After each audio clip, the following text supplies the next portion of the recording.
What is going on, my loveliest Freemelons? Thank you so much for joining me here once again on the Freemelon podcast. And today, what I'm going to be sharing with you is an interview that I did on the Barefoot Fruitarian podcast. So, Mr. Brett Cohen is a fellow Freemelon, a fellow Fruitarian, who had invited me onto his show to talk about the subject of ethical Fruitarianism. Now, Brett Cohen's been on my show on the Freemelon Society on YouTube a couple of times, and we were chatting about a couple different things last time he was on the show. We ran out of time, and we said that we'd want to catch up with this on another episode. So yeah, we just decided that I would come onto his show, and we would continue from where we left off. So this is that recording. I encourage you to check out the Barefoot Fruitarian podcast. He's also got lots of content that is of a similar nature about health, wellness, and spirituality and all that good stuff. So definitely check out Brett Cohen's stuff as well at the Barefoot Fruitarian podcast. But for today, I'm just going to be sharing with you exactly what was said during that session. So without further delay, here it is. The subject that we're talking about is ethical Fruitarianism. And ethical Fruitarianism in terms of how eating a high fruit diet really does start to align you with a higher tier of morality and ethics, even just by that very act alone. Okay? And again, so we're going to be talking about all of that in the interview. So here you go. Enjoy. I would have been here a few minutes earlier, but my new phone has no headphone jack on it. Oh. So I had to go to the store and try to get an adapter from a USB-C to a headphone, and then they didn't have it and all this stuff, and then I had to figure out how to hotspot my phone to a different phone, and anyway, God. Here I am just in time for our talk. Perfect. Yeah, the wonders of technology, right? It's a lot of headaches, but, once you navigate those, it's helpful for doing things like this. So, that's good, man. Yeah, glad you could be here, and thanks for inviting me on. Yeah. Likewise, I'm very glad you could be with us also. Mm-hmm. So to those listening, or that will be I guess if you're listening, then you're listening now, but from where we are, you will be listening soon. To those listening, welcome to the Barefoot Fruitarian podcast. We have a very special guest on with us today, Eli Martyr. Hey guys. Who resides. I'll say hi for everyone because yeah, you can't hear them if they're saying hi back. Yeah, hello everyone listening to the podcast, and Brett, thank you very much again. It's an honor to be invited onto your show, so we can chat with your audience. Yeah, yay. Okay. Yeah, man. Let's see. Okay, so Eli runs his own program up in Canada. He has a wonderful YouTube channel called the Freemelon Society, where he gives people a lot of key information about living well, living healthy, and how to avoid some of the pitfalls of living on Earth in 2020. And I guess what the last couple of years prior, right? right. Is there anything I'm forgetting that you want people to know about? No. That's the simpler the better. You pretty much got it. Run a YouTube channel that has to do with the natural truths surrounding health, wellness, vitality, and the laws that govern those things.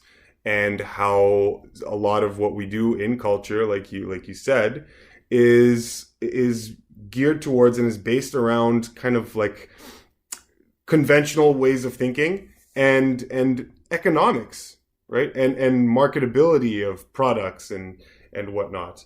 How foods and things are commoditized, and if they have a high degree of commoditizability, if that's even a word, then that's what makes commodification. I think commodification. Yeah, maybe that's the word. But it's those food products that things that have good shelf lives, things that can last traveling across the sea. Things that are packageable, all of these things. These are qualities of commodities. And those are the types of foods that, because they're highly subsidized, because there's a lot of money to make off of them, those companies, they start to bribe podcasts, and magazines, not bribe, but they just give them money to support the products. And then it bleeds into the culture. And then soon enough, you've got these health institutions extolling the benefits of things that are just market commodities and not necessarily in line with the true natural laws that govern actual health. So anyway, blah blah blah, I'm going on, but that's essentially what I talk about on my channel, and of course all other aspects of truth, obfuscation, philosophy, all of these things. I'm interested and concerned with truth, but I attack it from the foundation of health and wellness first as a priority. Do you use like a samurai sword normally in your attacks, or do you prefer more of a nunchucks, or I guess that's a good question. It depends on the topic. If the topic is something that is touchy or whatnot, you might use the samurai sword made out of cotton. If it's cotton samurai sword, nice. Yeah, the cotton samurai sword. Other times, classic weapon. Yeah, exactly. Yeah, classic weapon of the passive-aggressivist. That's another term that I'm deciding to make up right now. Other topics deserve to be a bit more forceful, though. So it just depends. You see how what the public kind of response is, a kind of general public feel around a certain topic, and then you can decide whether to be a bit more forceful or delicate with it. So it just depends. Right. Yeah. So you keep like this cotton samurai sword in one pocket, and then like that, the nuclear bomb in the other pocket, or something like that. Nuclear bomb, yeah, exactly. Yeah, it's a nuclear bomb, but on the shell, it looks like a massive jackfruit. Just to keep up with the consistency in the symbols on the channel. That's clever stuff, yeah. Oh, that's funny. Yeah, I needed a bit of laughter. Kind of running around trying to figure out the headphone adapters and all that. Oh, so frustrating. Yeah, that stuff is so annoying. Yeah. Anyway, but so today, I believe we had one or two specific topics on the agenda. Mm-hmm. I mean, we could just make jokes the whole time. That would probably be pretty helpful, medicinal for us and others. But you did mention we've had a couple talks. We've had a couple talks on Eli's channel. Mm-hmm. On YouTube. Eli has been good enough to invite me as a guest on his program. And the last time we spoke was, what was that, maybe a month or two ago? I think about a month ago. About a month ago we spoke, and then then before that we had spoken probably, I think, the year previous. So right. Yeah. So I've had you on about twice now. Yeah, thanks again. Yeah. Oh God, no, my pleasure. Yeah, no, my pleasure. Honored. But anyway, so we were going to speak today on one, maybe two specific topics. Mm-hmm.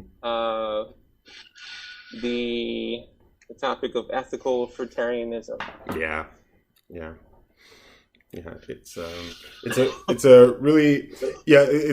kind of where we left off, at least on my channel, but it doesn't matter. I mean, people can check that out if they want, but this is this is going to be its own topic, so you can listen in and check that out later, only if you want. But yeah, the concept of ethical fruitarianism Where I see it is in terms of when it comes time to align yourself to morality, when you're aligning yourself with the higher echelons of morality, in terms of eating and diet and whatnot, because this is an ongoing debate in the world right now. It's the whole thing about veganism. Are vegans extreme? Do they go too far? What are the health implications and quote unquote consequences of being a plant-based eater? You get a lot of you get meat eaters, saying things like, I get the morality issue, but I can't give up my meat because of the taste. Or they've been told that there's some sort of nutritional void that is left when they give up meat and they go only plant-based. And so you have all these things. But there's definitely a very important subject of morality tied into the diet and how one lives. And what I'm going to posit in this recording is that living a fruitarian lifestyle, or a high fruit content lifestyle that is at the very least in its foundation plant-based. Okay, so a plant-based diet centering on a high fruit consumption is going to is one of the better ways to align yourself with higher levels of health, and also by default, by just by doing that, a high degree of morality in terms of where you align with natural law. Now, we can get into that and discuss like certain aspects of it. I mean, do you want to start with? Let's start with the basics, like the base foundation. Why would eating a fruit-based diet be more morally elevated than if that's offensive? If using that terminology is offensive to some people that are listening, I'm just gonna have to say I'm sorry, but that is just how it is. It's kind of like saying, if I were a person that decided in my life to support the institution of cutting the legs off babies, some company that cuts legs off babies, newborn babies, and sells them for food because they taste good, right? Well, if you know that that's happening, and you support that willingly out of your own free choice, then by power of definition alone, someone who knows that institution exists but chooses not to support it because they know that they can survive very well without supporting that industry, it places them in a higher moral bracket. But there's no arguing around it. You see what I mean? So it's very difficult. It's very difficult to challenge that. So getting back to what I was saying, if we want to start off the subject matter that we're talking about, why don't we get into why, at least a plant-based lifestyle, or even especially a high fruit-based lifestyle, is a better moral choice for you and the planet rather than a meat-based lifestyle or a diet that includes meat eating. I guess we could start with that if you had any ideas to share about that part of the subject. I just would like to comment as we're on the way there a little bit on, if I may, on some of what you just said. Sure. Yeah. Sure. I tend to basically agree with all of it. I think one of the main points, and you and I touched on some of this actually on our last talk. Yeah. But it's worth revisiting. Right. One of the main points here, at least in this time that we're currently in, hopefully it might be different in the near future, but right now, August 2020, I think that that what who may or may not be in like a higher moral bracket, as it was said, it's a matter of perspective. Yeah. That whether or not there is an absolute definition of what that is. Different people have different ideas. Right. About and it can be very difficult for people to communicate with each other for that reason. People that are currently like eating meat, for example, are somewhat offended at the attitudes of people that can be, not everyone, but a lot of the people that identify as vegans. Yeah. Because they've had generally multiple experiences of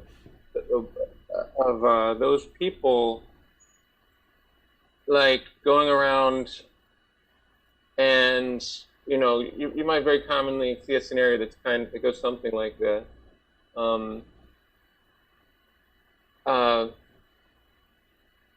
So two people meet, and one of them is on the vegan plan, and someone else is on the meat eating plan, or some variation of that, whether it's I eat some meat, or I eat lots of meat, I eat only meat, whatever.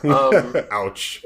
It different people, and you have different viewpoints that they have, obviously, which is them to behave this way.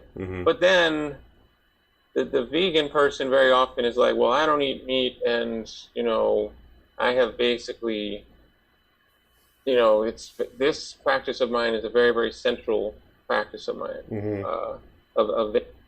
And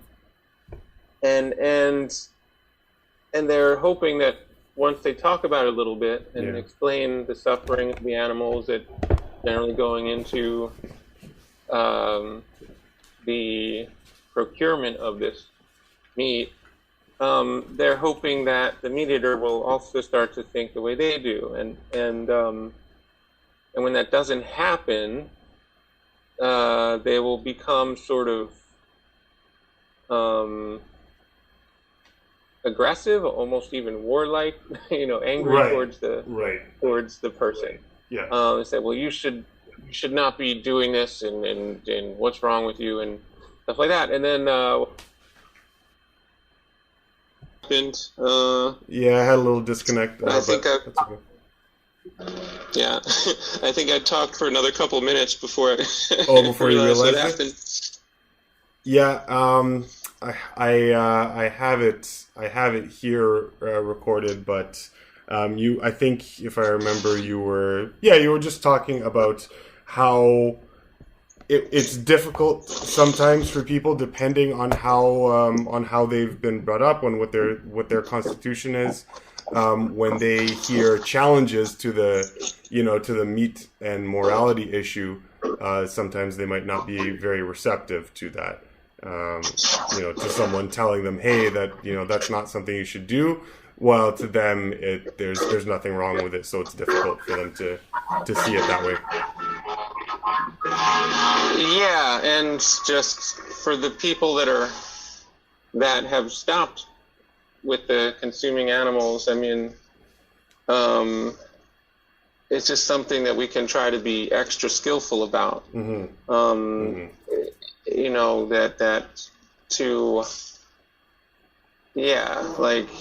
To even bring up the topic with a lot of people, I think is not necessarily the right move at the moment. Like, just to become friends with someone first. To pick one person is often like a more tactful thing. Exactly. To do, and I agree. I agree, because like even in my personal practice, I'm around meat eaters all the time. My whole family, they're all meat eaters.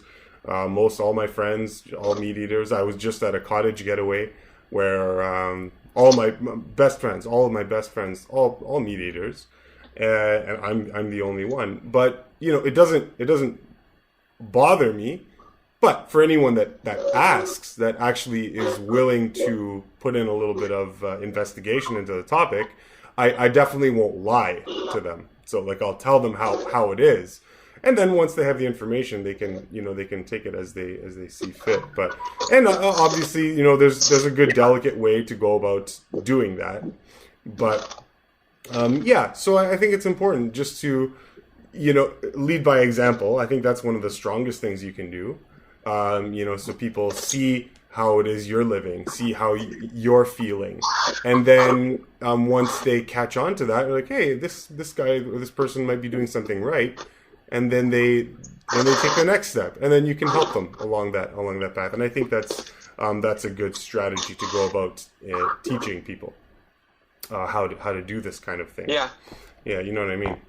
And I know that you've done very much the same thing in your practice as well. Now, I guess in terms of what we're going to be speaking about here, in terms of like ethical fruitarianism, what I would say we're more concerned with is the marketable and institutionalized form of meat eating, especially as an industry. I'm not talking as much or at all, really, about survival situations. Okay, so I want to be very clear about that for your audience. When I talk about ethical fruitarianism and non-ethical or immoral meat eating, I'm not referring to survival. Okay, let's just be very, very clear about that.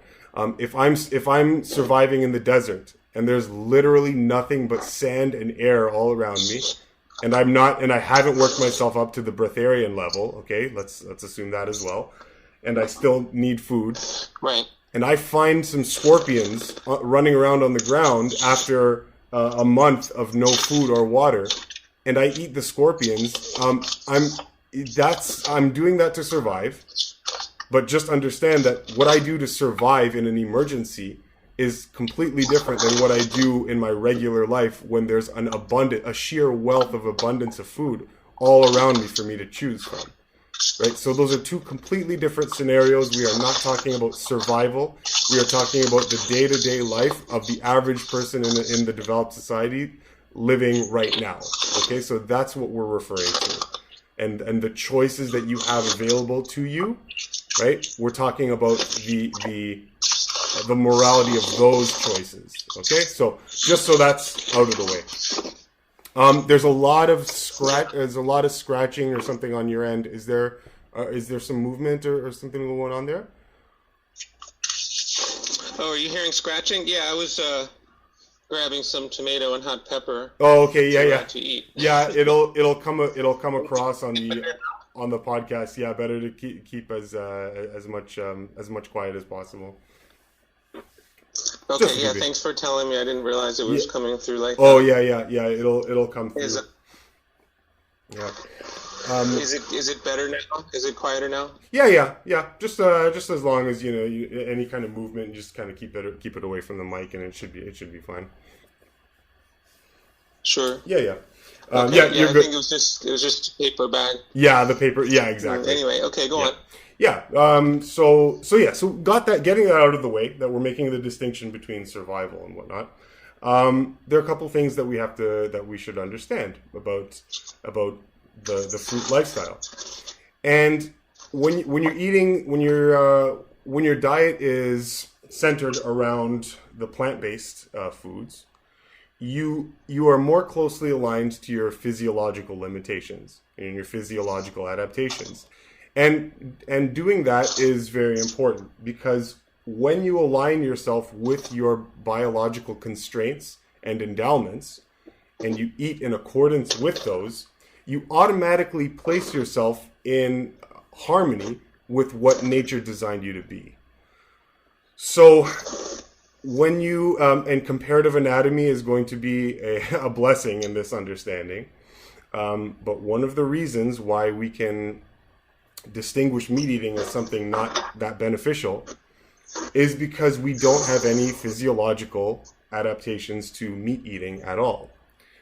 What I think the confusion is that when we we think of meat as the conventional meat product that you buy from the store. That's not what meat is, okay? If you, in terms of carnivory, if you were an actual carnivore, your physiological endowments would be absolutely 100% diametrically opposed to what you are now as a human being. And when a frugivore like yourself, when I say frugivore, I mean an organism that is designed physiologically to eat fruits primarily, or is best suited to eat fruits, right? Not that other vegetables and whatnot are not going to work, but it's just the ideal form of nutrition, okay? So that's what a frugivore would be. It's only when frugivores or even herbivores try to eat outside of their means, and they try to eat, dead animals like carnivores would, you run into problems, okay? So, especially now, as frugivores living in the society that we do, when we learn this, when we grow to the understanding that, our bodies are not designed to eat meat, that's number one, then we don't need... Oh, careful! Yeah, a lot of like scratching or something coming on the levels over here. Just so the audio gets clean. There's scratch. I'm not moving. Oh, I'm really? Not moving now. Oh, maybe it's wind. Okay, it could be wind or something. Interesting. Yeah, maybe because wind can do that. But okay, so no, it's okay. It's fine. It's fine. Just whatever you can do. So yeah. It's not windy either. It's not sure what that is. Oh, that's strange. Okay, well, it's fine. It's manageable. Yeah, not where I am. Yeah. No, it's no problem. Yeah. It's no problem. So recognizing what you are, and in recognizing what you are, you realize that it's no longer necessary for you to support the institution that kills animals needlessly. And I say needlessly because it's not a requirement for human nutrition at all. It couldn't be if we're not physiologically designed to do that. And we could get into hundreds of examples. You can research this on your own for, I don't want to digress into too many divergent topics here. But, so I think that's the base, a good foundation that A, you got to recognize what you are. And B, if you do recognize what you are successfully, you will realize that supporting the institution of needless murder becomes not a very good choice to make in a developed society where we have billions of other options available at our fingertips. Okay, so I think that's a good starting place for people to get their feet wet in the debate about ethical fruitarianism. And of course, moving on from there, then you would talk about, well, why would fruit be an even better choice than vegetables? And now we're really starting to piss people off. It's like, I at least on my channel, I mean, I'm enemies with absolutely everybody. I'm at odds with people in the vegan community, religious community, health community, like just making enemies everywhere, right? So that can be a very fun topic. But now, did you have anything that you wanted to add up to this point? I know I've been talking a lot. What are your thoughts? No, let's see. I think that basically I will only add this, that we don't need to be too concerned on this podcast. People can either continue listening or not. Right. They can turn it off if it's not interesting to them. So. Right. A little bit different from a conversation face to face with someone. Yeah. But this is now getting to the part that, as you're saying, it can be one of the main points of contention with people. Yeah. But all that aside, it also is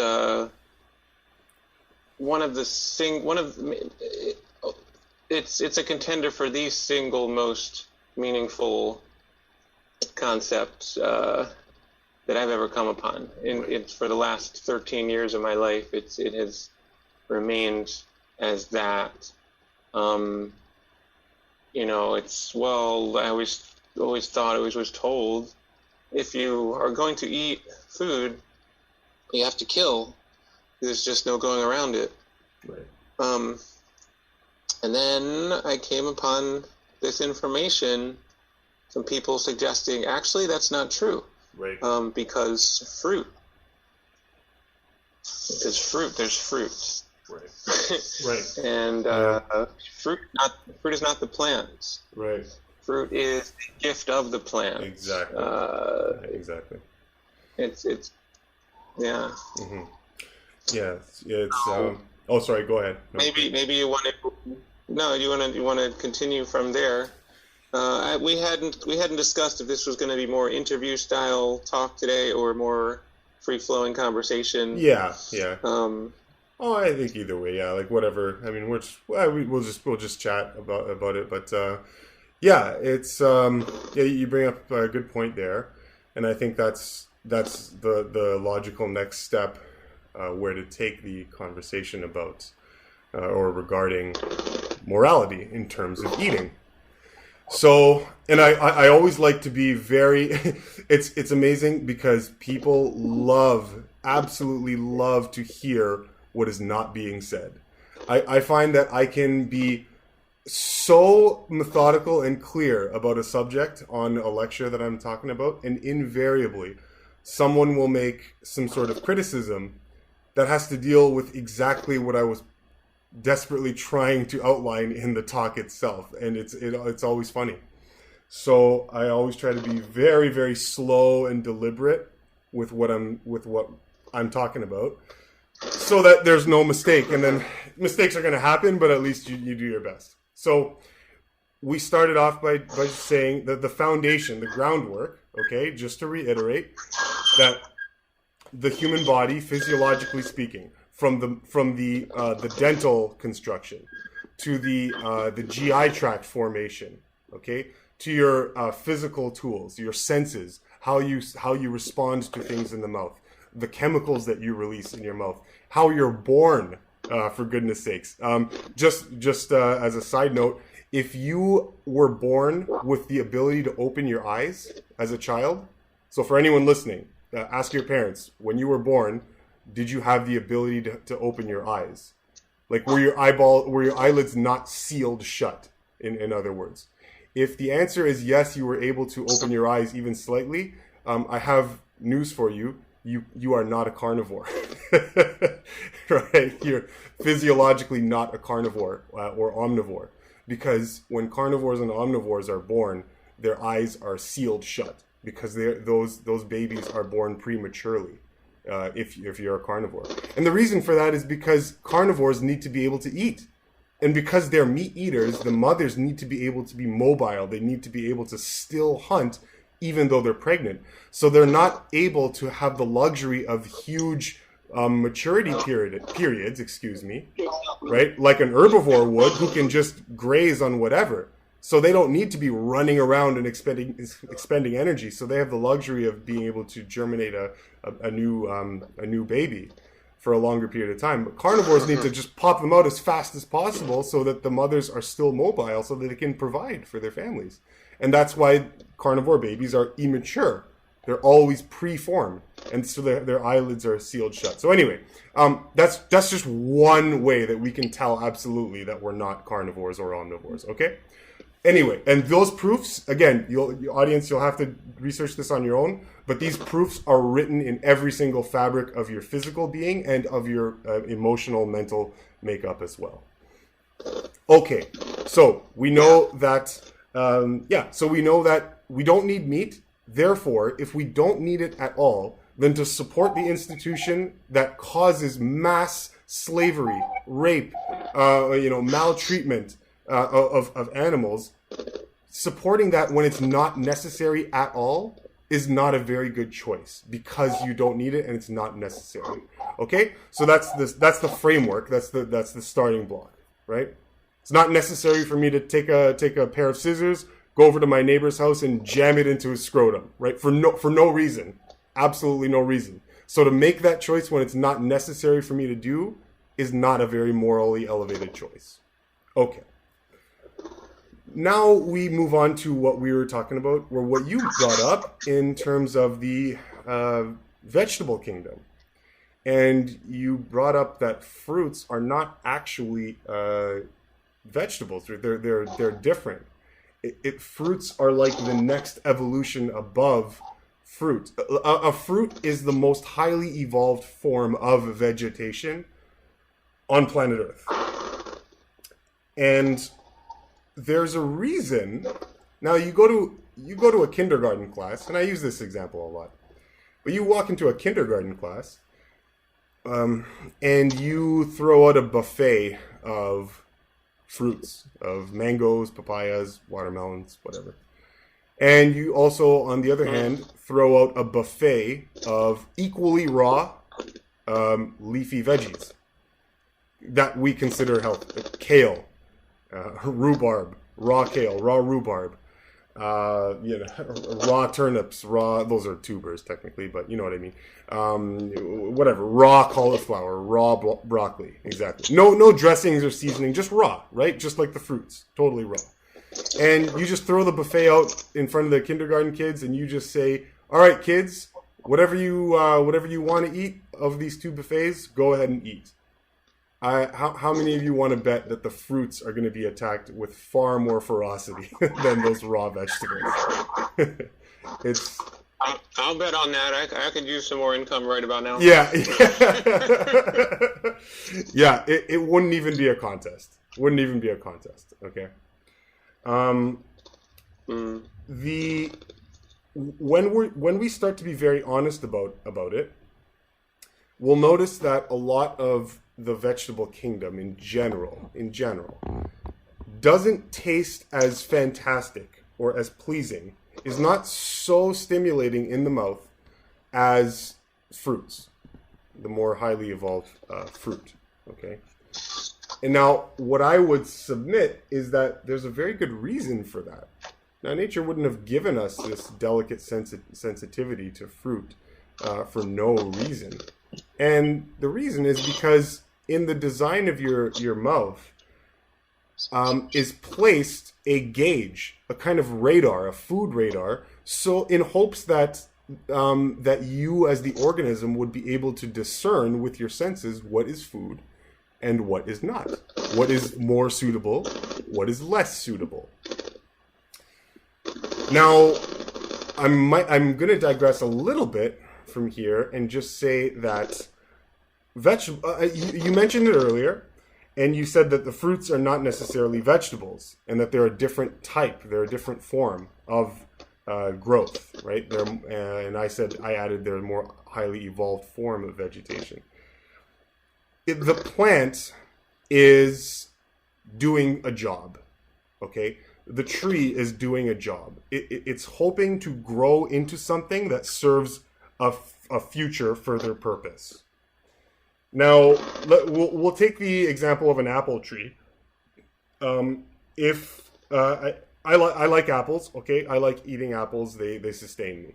Now, if I make the choice to go after not the apples, but the tree itself, the apple tree itself, and I want to eat the apple tree, the bark. I'm talking about the actual tree bark, okay? Or even the twigs and the tiny little branches that are going to grow the apples eventually. You can see that what I would be doing if I were to cut the tree down, let's say that it's the tree before the apples have sprouted, before the apples have grown. In eating the tree branches, I would be preventing the apple tree from giving the apples which are meant for consumption. Okay, I hope everyone can see that. I would be cutting the tree's operation short of its purpose. That purpose being to grow the apples. Okay, so I hope everyone can understand that. It's not very difficult, right? Okay. On the other hand, if I eat the apples only and I leave the tree alone, then what I'd be doing is I would be eating the apples, and the apples are the ultimate purpose of the apple tree. So when I take the apple and I eat it, there is no further purpose of the apple tree that I am stifling, that I'm cutting short by eating its fruit. The fruit itself is the end game of the tree. Okay? There is no further evolution of that fruit that I would be cutting off by eating the fruit. So you don't interfere in the natural process, in the natural cycle, as a human being who is designed to eat fruit, when you go out and actually eat fruit. Okay, I hope that makes some kind of sense to people. Whereas, if I were to start eating the tree itself, okay, as much as it's not nearly as much of a moral infringement as taking away the life of a consciously invested organism, right? As an organism with an ego, right? Because the plant life, tree life, these don't have individualized egos. These are all this is a connected consciousness that's connected to the planet Earth. They don't have pain receptors. They don't have all these types. They don't have central nervous systems. Which is how we distinguish moral entities, moral beings from one another. So as much as you're not doing that, it's still you still align with a higher form, a higher balance in nature by eating of the fruits and not as much of the vegetables, which are always growing towards a purpose. And that purpose is not disturbed when you eat their products, when you eat the fruits of that vegetable's labor, right? When you take an apple or a peach or a plum or a grape or whatever from the tree, okay? So I hope that kind of makes sense for the audience. And I'm sure there's a lot more to discuss about it, but what are your thoughts on that, Brett? I mean, is this something that you found? Is this something you came across in your reading, in your understanding? Just some plug in whatever you feel, you thought about that kind of stuff. It's well said, Eli. Thank you for sharing. It's similar to my outlook. Yeah. To me, it's unclear. It's the general consensus that plants, because they don't have central nervous systems, they don't have faces, they don't scream, that they don't experience pain. Right. But yet that's unclear to me. I suspect very strongly that they do actually experience pain. Yeah. They exhibit a lot of behaviors that shows that they would prefer to survive as opposed to not survive. Yes. And that they don't want to be harmed. Yes. There's even for people that there's a lot of science more recently that even shows that. There's The Secret Life of Plants book and film. That's right. Yeah, great book. What plants talk about. There's lots to be found with a search on the keyword, something like plant consciousness. Yeah. And so, on that level, it's like, well, we can eat fruit. I mean, again, it just leads to the same conclusion. Right. I mean,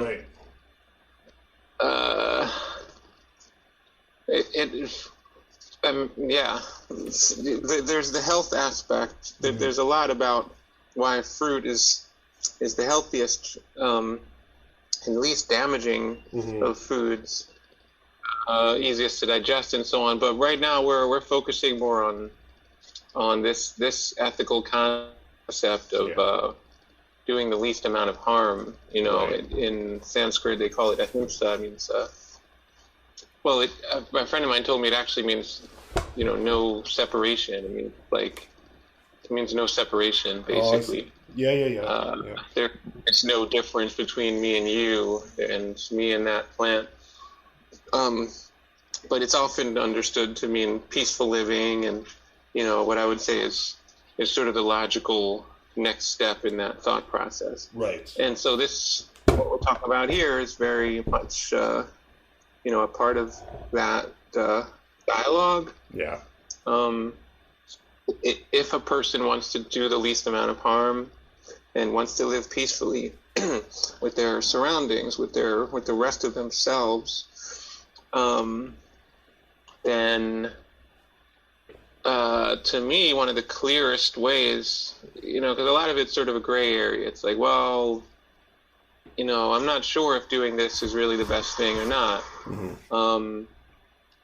With whatever topic in life that you might focus on, it seems like action X is a good idea, but then someone might argue against that, and for a person that is really logically debating and analyzing, you can't necessarily win that, whatever that argument is, mm-hmm. either way. Yeah. But in terms of what we're talking about here, I think it's pretty clear. Mm-hmm. At least to me, it is. I understand that someone else may not agree, and that's fine. We're just here having this ongoing discussion. The ongoing discussion, which is the universe, right? Yeah. The one verse. One change. To me, the one of the clearest, if not the clearest, examples of this stuff is what to eat. In yoga practice, it's called mitahara. It's one of the food control, thinking about what we eat. It's one of the forgotten yamas. But being clear here, trying to be more concise, not going into all that right this minute. It's if a person, it comes down to this: if a person wants to be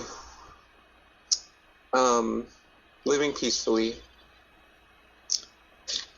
then we can, and we're eating food. Mm-hmm.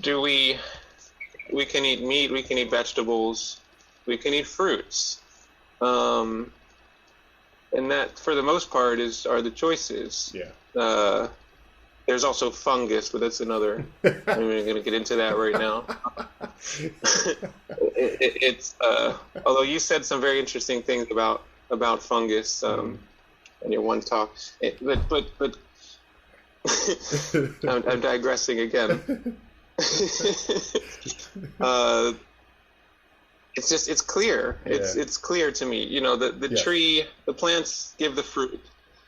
The fruit, you can take the fruit without harming the plants, mm-hmm. and without harming the animals. Mm-hmm. Mm-hmm. So aside from that, it may be difficult to change our long-time habits. It's like, why wouldn't we do that? Yeah. Why wouldn't we choose to do that? And you brought up something that I didn't mention in the little spiel I just went on. It's very easy to forget little things here and there. Yeah. Let's also put something out in the open.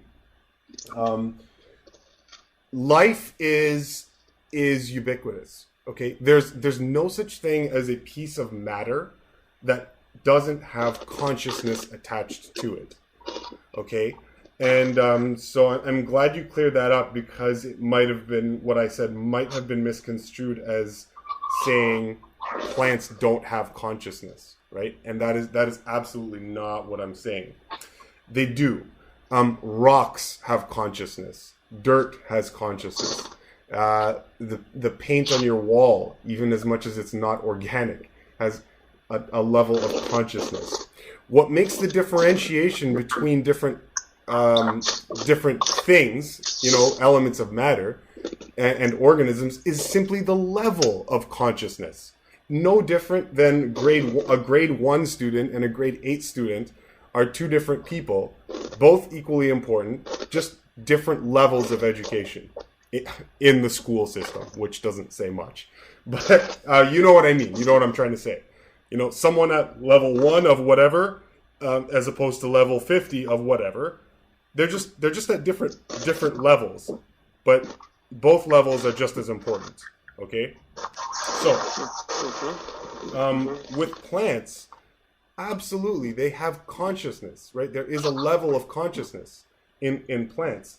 Is it the same type of evolved form of consciousness that you'd find in your common dog or cat? No. But that doesn't mean that it doesn't have consciousness. It's just at a different level. Now, you spoke about plants displaying characteristics of consciousness, and that's absolutely true. They show resistance to being destroyed, to being eaten, to being attacked. This is absolutely true. And how I'd make this relatable to people who want to understand this. This is why a large portion of the vegetation that you see out in nature. Now, some of it, depending on what you choose, is actually quite palatable. Is actually quite tasty. You know, and I know this myself because I've done it. But there's a vast majority of the vegetation that you'd find out in nature. If you were to try and eat it, it's not that it's like horribly poisonous in the sense that it'll kill you, but it doesn't taste good, right? It doesn't excite your senses at all. And one of the things that you're tasting is literally plant defense mechanism, plant poisons that are secreted, that are made by the plant in order to prevent it from being eaten by its primary predator, which would be insects. But so that really potent bitterness that you taste in a lot of plants, like if you're eating raw kale, for example. I don't know how many vegans out there are listening to this, or the ones that you know like kale or think they like kale, but I can't imagine. It's very hard for me to imagine someone going to the grocery store and just grabbing a handful of kale and right then and there just being like, this is delicious, and just and just munching on kale, right? It's very difficult for me to see someone actually enjoying that. But I think what we do is we convince ourselves that that's what is good. So we go home and we find clever ways to disguise the true taste of raw kale in some sort of salad that includes now dense fats. So we throw olive oils on it, we throw coconut oils on it, we throw a bunch of tomatoes in there, we throw some onions in there to stimulate it, we throw nuts and seeds in there. Okay, so now we've got this thing that tastes not at all like what kale would taste like, but because we're still eating kale in a hidden form, we say kale is good for us. Okay, I am not suggesting that kale is bad for you. What I am suggesting is that when you start to become very honest about what your senses dictate, you would recognize that one of the reasons that many, okay, let's just say that, many raw vegetables out there are not the most pleasing to the taste, especially if you go and cultivate them in the wild. And the reason for that is because very often what you're getting is actual plant defense mechanisms, plant poisons that are designed to prevent organisms from eating them, because plants have a consciousness and they want to grow, they want to live, they want to play out their lives. Just like you as a human being, if you were assaulted by a pack of bears, you would have your natural defense mechanisms about you. You'd look for a weapon. You'd fight to survive, because you want to express the rest of your life. You want to fulfill and blossom into whatever it is that you want to be. The plant is doing the exact same thing. Okay, and that's why you get things like plant poisons, plant defense mechanisms. In the fruit, however, those defense mechanisms, they have gone away, because that's the end game. So now you're not interfering at all in any further evolution of that particular vegetable by eating the fruit. Right. So we're helping the plants. We're helping, exactly. In fact, in actual fact, you're not only are you not doing harm, you're actually helping the plant do its job. You're helping the apple tree do its job because it's a symbiotic relationship. You eat the apples from the tree, and you either spit out the seeds or you eat the seeds, and they go through your system, and then you go and you defecate somewhere, and it ends up in some other bit of soil, and then all of a sudden you've got new apple trees growing. So you're basically a reproductive aid for the tree. That's what happens when you eat as a fruitarian with a human frugivore system. You are assisting nature do its job, essentially.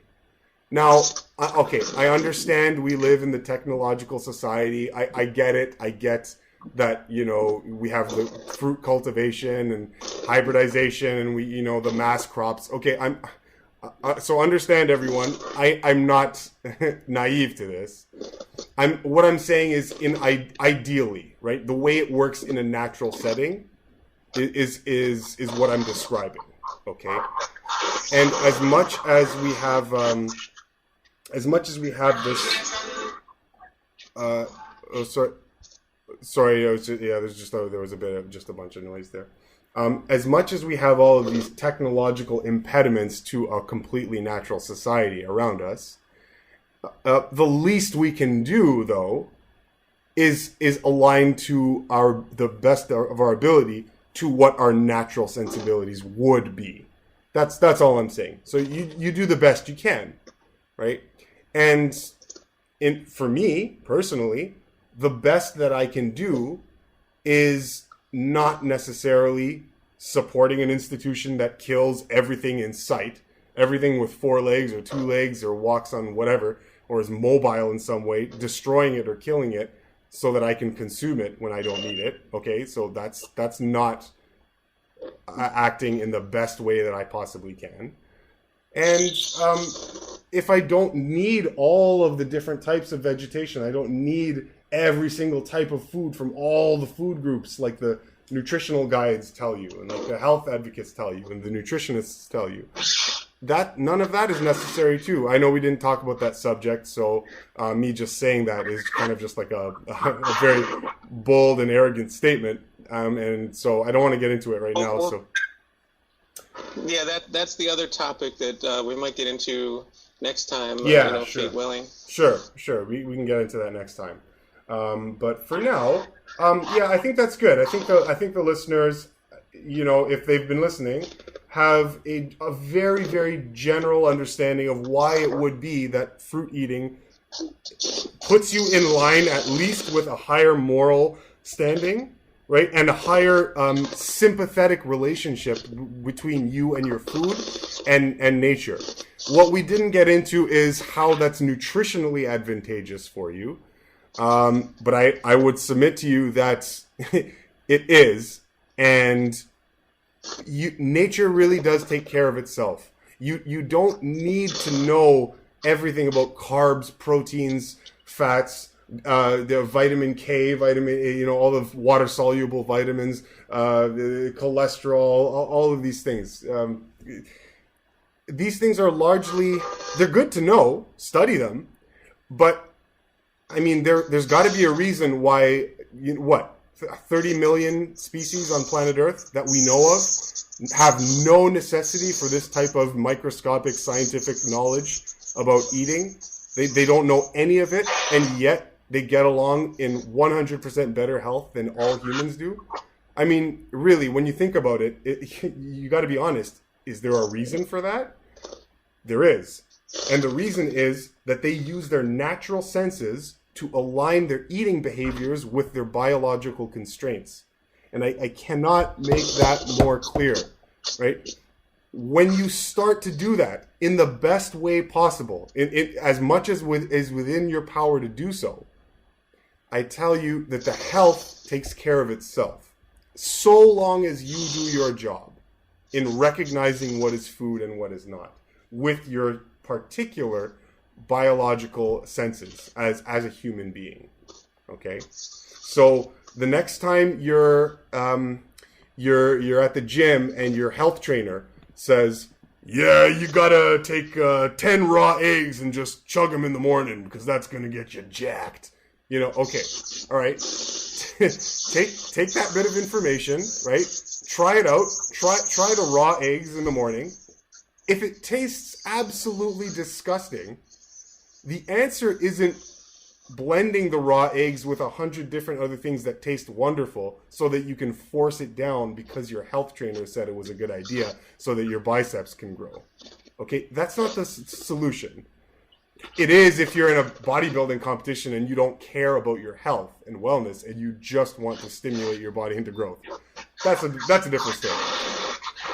But averting or hiding your natural sensitivity to a revolting food like a raw egg, okay, when you're honest with yourself, your body is telling you that it's disgusting for a particular reason. And that reason is it might not necessarily be good food for your body. It's very simple. Extremely simple. Very, very, very, almost insultingly simple. Right? Yeah. But that's the problem with culture. You know? On that note, specifically about food, about animal foods, the nose knows. Yeah. It's when we eat these things and then we don't smell good and our excretions really don't smell good and so on. These are signs. There's an innate there. Yeah. Yeah, these are signs. Eli, my amazing friend. I think that we're just about out of time for today. Yeah. That we want to keep these talks in about an hour tops. And yes. I think we've gone a little beyond that. Okay. Yeah. So, but I really truly appreciate your time, your work, your good heart. Thank you. Yeah. Thank you. No, it's an honor, my friend. Yeah, thank you for inviting me onto your show and giving me a chance to share my mind with your audience as well. That's very thankful for that. So much appreciation to you, Brett, and thanks for listening, guys, out there on whoever's listening to Brett's show. Out there on the interwebs. Mm-hmm. Yeah. All you digital people. All you digital folk exist out there. Thank you so much. One thing, I guess what I would say is, please continue to support Brett's material on his channel and on his YouTube channel as well. And if you're interested and you want to find some of my material, you can check. I'm at the Freemelon Society on YouTube, like Freemason except Melon. So the Freemelon Society. So you guys can YouTube that and check that out. And I will likely be starting up a podcast as well on the same platform. I'll call it the Freemelon Podcast. So that's in the future. But check out the YouTube channel if you want to see some of my material. And of course, please continue to support Brett and his stuff, because he puts out very good content that is very helpful and useful for where we are in our current progress today on planet Earth. So, thanks a lot, guys. I appreciate it. Thank you, Eli. Yeah, I'll make sure that there's links to that stuff in the show notes also. Okay. Oh, wonderful. Thank you. Yeah. Okay, so maybe we'll just finish. I like to just say a small sort of incantation at the very end, if we may, and that is just, may all beings be happy and free. Yeah. Awesome. Okay. Yeah. Thank you again, Eli. Thank you again, everyone. Next time we'll go further. Perfect. Ciao. Sounds good to me.